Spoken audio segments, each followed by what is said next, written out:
Hey everybody, welcome to a new and improved Musicians on Couches Drinking Coffee. So we did, last Friday I put up the Beatles thing, which was sort of now a new direction for Musicians on Couches, and if you haven't seen that one, you should go see that. It's on my channel, just look it up. It's the Beatles tribute band that I'm in. Anyway, so what have we done? We haven't done this monologue in a little bit. So what have we done? We are going to be doing shorter videos instead of an hour. I'm going to try to keep it to under a half hour. And yeah, you know, one of it's long form, I think, is really good for the Joe Rogan type thing where they're getting in depth in, you know, political issues and that kind of thing. And we're not really doing that here. So I think shorter form is better. That's one. Two, I can accomplish more because I can do more. I can get more people involved because usually people can spare for me 20 minutes, 25 minutes as opposed to sparing for me an hour and a half. Right, so that's going to be better. We're going to get more people. The other thing we're doing is we're opening up the door. We're opening the door. In other words, we're not only going to have musicians, we're going to have music adjacent. And what I mean by that is agents, sound guys, and my next guest. I love saying that because that's what David Letterman calls his show, and I love David Letterman, you know? I don't care for Jay Leno. I don't care for him. And so they went to Jay, Big Jaw Leno, and they said, Jay, we're taking your show away from you. Yes. And Jay said, yeah, okay, well, that's pretty good. Right. Yeah, I was going to suggest that. Right. I know. Anyway, sorry. So, my next guest has coined a phrase about herself. And she calls herself, I love this, I'm going to be stealing it. I don't care, I'm not paying nobody. I think it's anybody is the right word. Anyway, she calls herself a Jill of all trades. A Jill of all trades. Certainly she is. She's a local Detroit, Michigan celebrity as well as world renowned. Is that the right word? World renowned? World known? Whatever? Okay. So, before I say her name, she started out when she was 12 playing piano, got into engineering, sound engineering, worked for studios, recorded a lot of different bands. One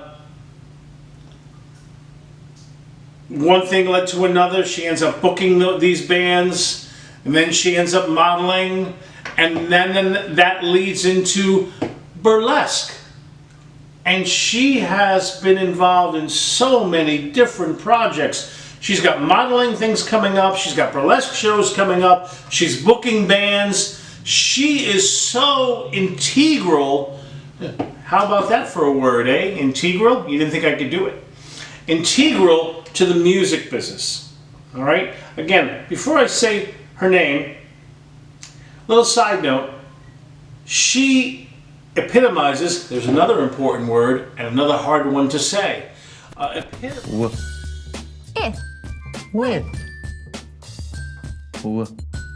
Itch. Which? Indo. Window. Iggle. Wiggle. Epitomizes what this channel is about. More than being about, I mean, the drum instruction part, that's about being a drummer. Yeah, that is. The interviews I've done with rock legends and all sorts of stuff like that, that's how they came up through the ranks. All of that falls under the umbrella of saying this: you can do what you want, and you can find a way to make a life at it. You can find a way to make a living at it. You don't have to bow the knee. I was laid off when I was, 30-something years old from Kinko's Copies when they became FedEx. I ended up on board a Carnival cruise liner, touring around the world, and ever since, I have never worked for anybody again. And this is why, this is the best union of all. Because when you realize that you're worth way more than $9.25 an hour, or whatever it is the company feels like they should pay you, then you no longer need them, they need you. That's my air conditioner again. I can't stand it. Anyway, without further ado, let's go right to the interview. We're gonna just jump right into it. Her name, Misty Rose. Jill of all trades. She does it all. I have a lot of great respect for this person. We're gonna link so many things, and we're gonna do my usual crazy clips. So enjoy it.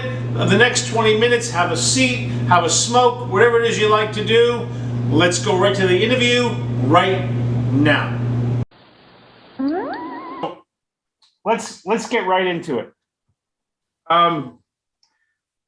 Let's talk about what started for you, like years ago. Like, was it music? Was it the dance? Was it theatrics? What?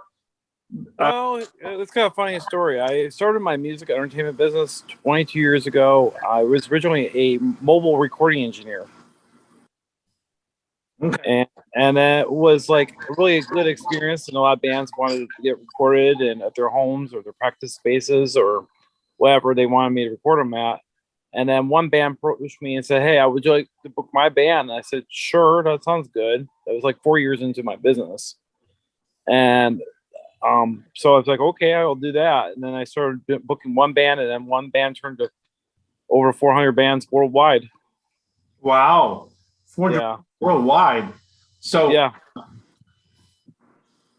So how does, I mean, was that a slow progress over the course of a year or 2 years or? Well, I got interviewed by a magazine from Argentina, about the fourth year into my business, and they were asking me what I was doing, and I said, "Well, I'm booking bands and I do tour management and do recording engineering." And they said, "Well, after this article, you're gonna explode all over the place."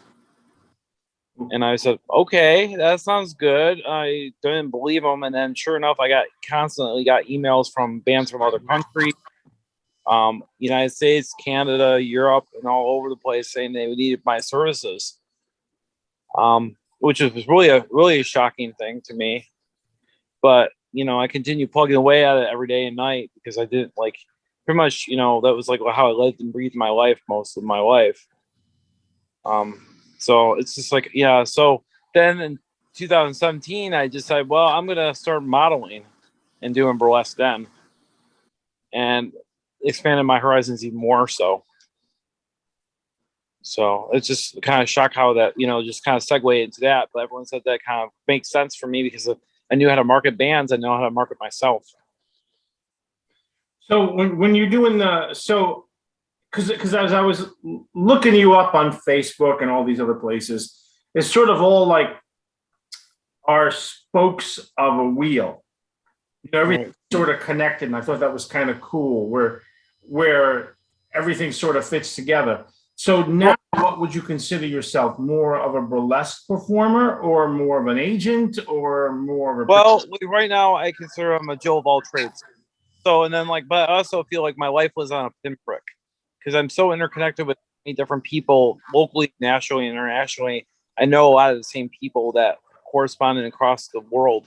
And it's weird is since we have had social media accessible at our fingertips, you realize more and more people that know each other more. And then when they've worked with each other or done things together, and and it gets your name out there further reach than they have ever been before. Wow. So I was looking at some of the things that are coming up, and we'll talk about the thing coming up on the 10th at the Token in a bit. But I want to. Were you always from this area, or? Yeah, I lived in Detroit area most of my life. I've lived in 2 other states. I lived in Albany, New York for a little bit. Lived in Macomb, Illinois, but I've always come back to Michigan as my home base.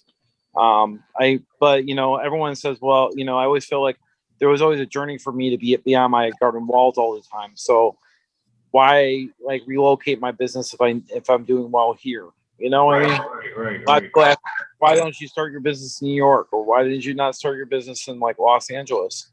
And a lot of bands looked at me like that. I like you in Detroit area because at least you're centrally located.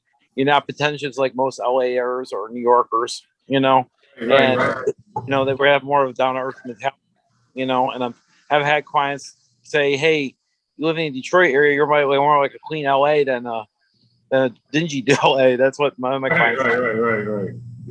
I mean, and you know, I'm a musician. I travel a lot. Sometimes I've been around the world, but I kind of stay in Michigan because you know this business. Sometimes you have a lot of money, sometimes not so much.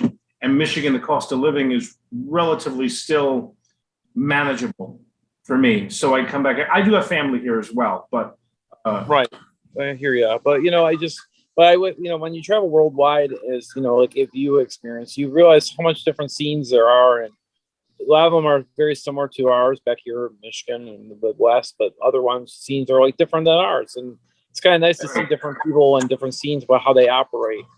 right, right, right.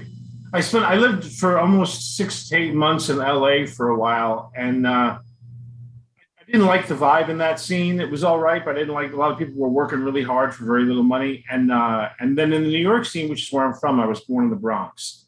So that scene, very, very, very competitive, and they'll shoot you over a gig. So different countries. And here we are at the start of the first event of the afternoon, the second semi-final of the 100 yards for people with no sense of direction.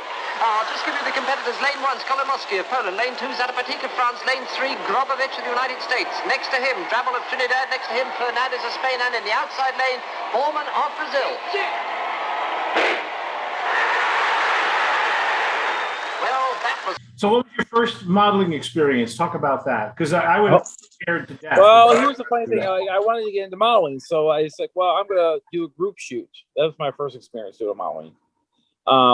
There was a group shoot down in at the Leland in Detroit, which is like a city club and stuff like that down there, and goth club down there, and they were doing a group shoot. So they, you know, we have hour blocks with each photographer, and each photographer, you know, you talk to beforehand, and you do a theme kind of shoot with them, and you do stuff like that. So it was like I thought, well, I'll start that way, because then that way I could start, you know, building up my portfolio, you know. And that's what I started doing for 2 years in a row. I did that kind of group shoot type settings. I did that. I did a old world like Victorian house in Detroit. They had a group shoot there. Then I went to Ohio and decided to travel to Ohio and do a group shoot down there. At a haunted house, they were doing a group shoot down there called Haunted Hydro, which was kind of cool.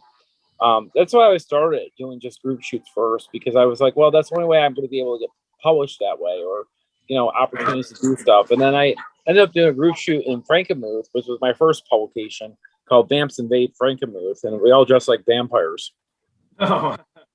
And my son was 9 years old at the time, and he got to actually go with me to that group shoot and be a vampire himself. So how old is your son? When you were doing engineering, were you working for other studios? Was it on your own? I was doing my own freelance work, well as working for a studio. I was working at a studio out in it was like the Romulus area, Okay. and down that way, and like Waltz area, which is a lot of people don't know where Waltz is if they don't live in Michigan, but it was a right border with Waltz and Romulus in the area, and down there, and at a studio called Song Garden Studios, which is no longer around anymore. And I worked with a guy named John Brandt, which he was a very, very talented guy here in the States. He's over in Indonesia nowadays. He actually was a genius when it comes to building state-of-the-art sound studios that were really innovative, like, you know, for sound deadening and everything else. And he also made his own condenser mics out of rosewood. And it was a really cool studio to work for, and I learned a lot about how that worked with doing, you know, enhanced my recording engineering certificate I had at the time. And then I also then I was interning before that. I was working at a studio called Studio 7 in St. Clair Shores as an intern originally with Jason Kewen, which was in Rob Roy. And back when I was doing this originally. So it's kind of learned a lot of stuff from people, you know? Right. So what was the moment? I want to feel out the moment when you decided you were engineering, you were doing that, and then I know you were talking about the Argentinian article, but how does that come to be from the engineering? Did somebody approach? Well, one of my friends, like it was a band I worked with recording, and then they asked me when I was recording them at their studio, like their practice space, out on the other side of the state in Niles, and said, "Hey, would you like to book my band?" And I said, "Sure, I would love to book your band. I really liked your guys' music; it's really good." And I ended up booking it for them, because they wanted somebody to book it because they knew exactly how an engineer is supposed to hear the sound. They want somebody to make sure that their sound was meticulous on stage while as they're off.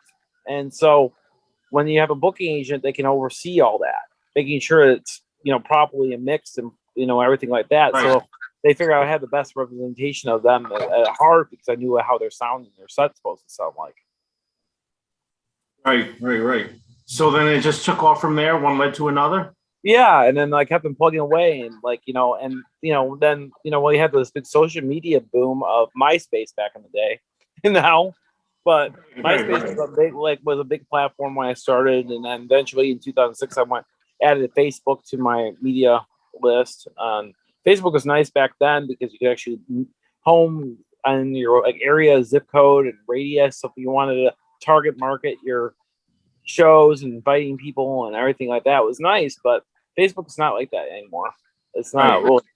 But it was like I seen the whole evolution of how our social media industry has changed and our social media and how we market things. And I still market things on different formats, and it's weird, bands in Europe still use MySpace, but I still have a business MySpace page, but I have no clue how to update that or anything like that because it looks like Windows platform. Yeah. I have a MySpace page too. I don't think I've gone to it in 10 years. I don't think I've even looked at it. So I'm shaving last night at this makeout party. I took a bunch of pictures. You can see them on my MySpace page, along with my favorite songs and movies and things that other people have created, but that I use to express my individualism. Are you a musician yourself? Do you play? Yeah, I play synth. Oh, okay. I play piano. I've been playing piano lessons and stuff originally when I was 12 years old. So I've been playing since I was 12. Oh, wow. And I was very progressively talented at that age because my teacher was really shocked after 2 or 3 weeks of taking piano lessons. I was already doing chords.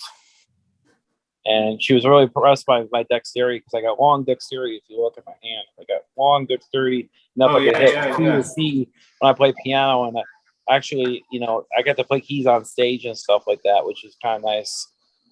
Not just once, but 3 times in my lifetime, which is kind of 3 or 4 times, which is nice. I just played keys recently for one of my clients. A friend of mine, we just did a show at Token Lounge recently, and he asked me to jump on stage and play synth with him. Oh. And he's a well-known musician. He's well, he's a band called the God Bombs. He's like, I know you like my song Dead Stars. I was wondering if you want to play synth for me on stage through my set. I'm like, sure, that'll be fun. So you used a term, and that I'm going to be stealing, and that'll be in my monologue. Each of these shows, we do a little monologue, and I introduce you and all that kind of stuff. Jill of all trades, and you are truly the Jill of all trades. I like that. You should trademark it. I'm not going to pay anything for it, but you should trade it. Yeah, I definitely want to trademark it. Yeah, because everyone's makes sense for you. It really does because I'm multifaceted that way because I figure you should never pigeonhole yourself some way because if you can broaden your horizons doing all different things, that's great. Because I do brand ambassading too. I've done that. I'm working I did one time of I've only done 3 times so far. It's gonna be a 3rd time soon. It's a gig with NASCAR Racing Experience.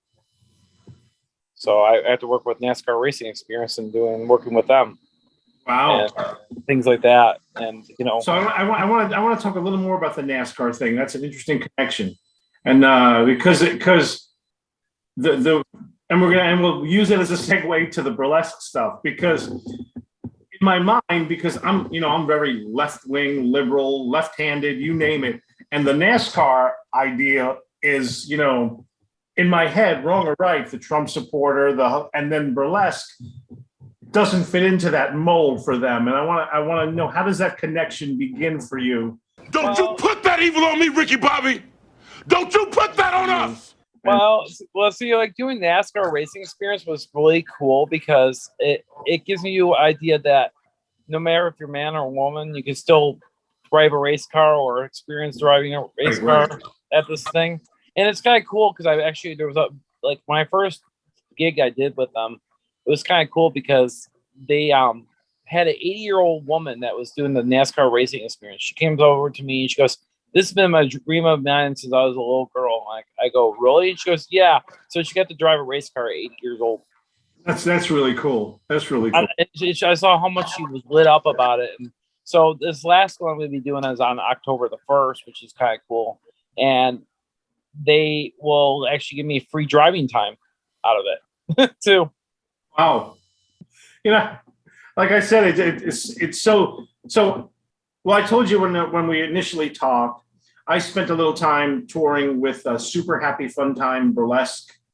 I don't know what the rest of it's a long name. It was run by a gentleman named Corey at Santa Grand Rapids, and we toured a little while with them, and that was a very interesting thing. And Corey is one of those multi-instrumentalists. He plays everything and writes the songs, and they do these theater things, and they were very, very outrageous. So now you're doing the engineering, you're doing the booking of stuff. So how does this transition come to doing burlesque? Because that's well, I like to be behind the scenes while I was in front of the scenes, I guess. And I'm always talking to everyone, so I'm very well connected and people know who I am. So like I just like, well, I'll do burlesque, and you know, and it's kind of like goes like hand in hand with modeling too.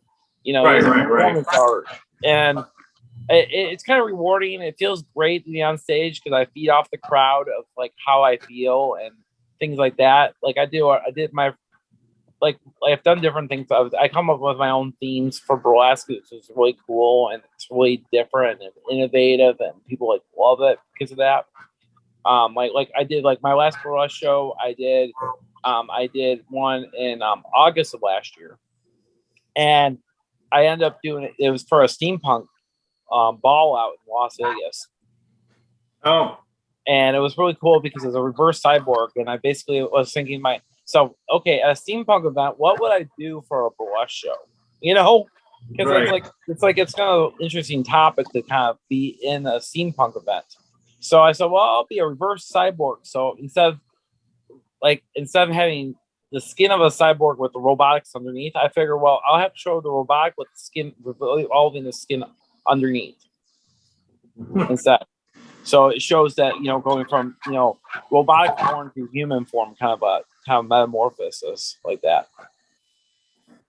So let's talk about what's coming up. You've got a burlesque show coming up on September 10th at the Token Lounge. Yes, and it's going to be for Liquid Red Bondage Ball.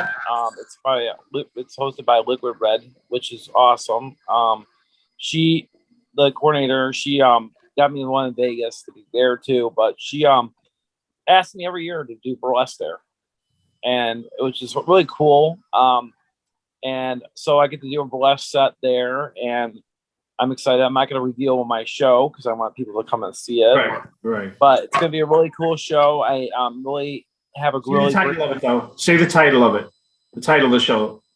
The title of my burlesque show, it's going to be called. The whole event's called Liquid Bondage Ball. So you're going to have to come out and see the burlesque show during the performance. It's like a performance act. So there's a couple other performance acts there from Brute Pro Entertainment that does fire acts there, and they have a lot of different things. But so there's a lot of different variety of people performing too. Plus, I'm part of the fashion show too. Oh, all right. So that's pretty cool. Are you actually? So I'm a model for Liquid Red Designs and also a latex company that does latex outfits, and so I'm going to be modeling a custom latex outfit that night too. That's what I really like about you. As I did a little research on you, I just really like that you do have a lot of spokes from the same hub of the wheel, and it's very, very, very cool. And I've learned, you know, in a different way. I'm a drummer. I play all styles. Doesn't matter. I did Carnival Cruise Lines, burlesque theater. I've toured with Godspell, and then I'll play with Tasha Owens, who's for those who don't know who are watching, this is one of the local Detroit blues. Yeah, Tasha and I are really close friends, by the way. Yeah.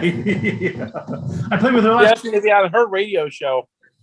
Oh yeah. I've been on her radio show. I played with her last night at that Mike Boland's sort of like pot party that they do once a week on Tuesdays. Yeah. But yeah, Tasha's a really nice woman. I love her to pieces. I've known her for years.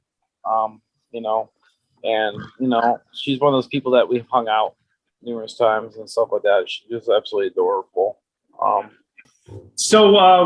What's next for Misty Rose? What is the next plan? Do you have more shows planned? Well, I have another after this gig. I have I'm modeling out in New Hope, Pennsylvania, in October 23rd. What's that about? It's gonna be a hot rod custom shoot. Oh, all right. So I get to with a hot rod out there on the 23rd. Trying to line another show up, another modeling gig the night before. A legging, like a company that does all glow in the dark clothing, reached out to me out in Philadelphia, and I'm going to be having a meeting with them on the phone today at some point about modeling off their leggings, and I'm going to set up a photo shoot with that. Yeah, and then I have a gig out in October 27th in Houston for my client Alice with Temple of Mercy, which is a thrill cult Sister Mercy tribute band, Temple of Mercy, and and then they with a band called Midnight Murder Show. It's like a goth rock band out of the area in Texas. So I have that. So I'm flying down the day before down to Houston for that. Oh, all right. Yeah, I saw the. I'm gonna post a little flyer you sent me of that on this. So here's the $10,000 question. Which do you enjoy the most? Do you like modeling? Do you like the burlesque? Do you like? It's like asking what your favorite food is. Like, do you like all kinds of food? Yeah. Is there one, or they're all the same to you? Or I like everything. I love everything about it. There's everything I like about it. That's why I don't. If I didn't like it, I wouldn't do it. Right. So I would say people if you give to pick one, I can't pick one. It's like picking what my favorite food is. I like all kinds of food. I'm not like a picky eater. Yeah. Well, the only thing I don't eat is stuff with gluten in it because I have kind of a gluten allergy, and then stuff with peanuts in it because I want to peanuts. But everything else I eat. Well, I'm Italian, so I'm a little partial to pasta. Unfortunately, I have to have pasta. I love my pasta too, but I can't eat it anymore. I have to eat gluten-free pasta. Yeah. Hey, I got the same thing. They say actually people of European descent tend to develop gluten intolerances later on in life. So I don't know how true. Yeah, that's what happened to me. I realized that was like caused me a lot of bloating and indigestion problems, and I was like, oh crap, what's going on? And they said that you have the sensitivity to protein in the gluten that's making you happy. Yeah. I have though once a month designated for pasta. Sometimes gluten free, but sometimes I just go crazy and have the regular old pasta. Can't help it. So and live with the consequences. I know. I hear you. I live with the consequences. I sneak it a little bit. And I'm like, oh, why did I do that? But yeah, otherwise, I'm just one of those things that like that. But it's like I like all kinds of music. I don't discriminate all kinds, the kind of music that is out there because there's so many different music out there that's more than most people. I hear so much different bands. I'm one of my friends used to call me the Rain Man comes to music because I can tell you what artist was in what band and right, stuff like that kind of thing. Like I could tell you, I can tell you that like Elton John was in T-Rex for a short period of time. Oh, I didn't know that. Yeah, he was the background vocalist and keyboard player in Bang On Get It On and Revolution Action too. Wow. That's cool. Those kind of trivia things that most people know. Well, yeah, and for me as a drummer, people ask me, what music do you prefer? I really just like playing, and I played country, I played big band, I played rock, obviously Tasha, whoever calls me, and if I like the people I'm working with, I'm going to have a good time. Well, Misty, it was really good talking to you, and I want everybody to go out to the 10th. I'll post flyers about it, and we'll post your website. Yeah, then I have a show also down in Atlanta, Georgia too. So, but then next year, Alice. I know it's kind of early to tell everyone, but like we're still booking it right now. We just started booking it. But Alice and Adrian and the Wounds are going to go on a tour next year, and we're calling it the Shadows and Light Tour next year, and we're booking many days from end of April through mid-May. Oh, all right. So I'm right now in the middle of booking that right now. But yeah, I'm excited about that. So I'm going to link you to everything that can be linked on the description of this video, and I should get it up sometime, either very, very, very late Thursday, because I got to leave for up north Friday morning now. So somewhere like 7 a.m. on Friday morning, it'll come up somewhere. well, I hope I get to see you at my burlesque show too. Yeah. If I'm not working, I will try to be there best I can. Yeah, well, the doors open pretty late, so that type of thing. So it's not gonna be. Yeah. So it's gonna be really fun, and there's a lot of things to see and do, and it's gonna be a really cool event. So maybe you get to see me on the 10th, and I'll see you. We'll say hi, and everybody take a look for Misty Rose and find her and see the Jill. Well, if you come to my booth, I'll give you an autograph photo. Oh, all right. Looking forward to it. All right. See you soon, Misty. Thank you for me. Thank you. Bye-bye. All right, ladies and gentlemen, hope you enjoyed that. Misty Rose, a true Jill of all trades. Back in my day, a little older, we would call her a Renaissance woman.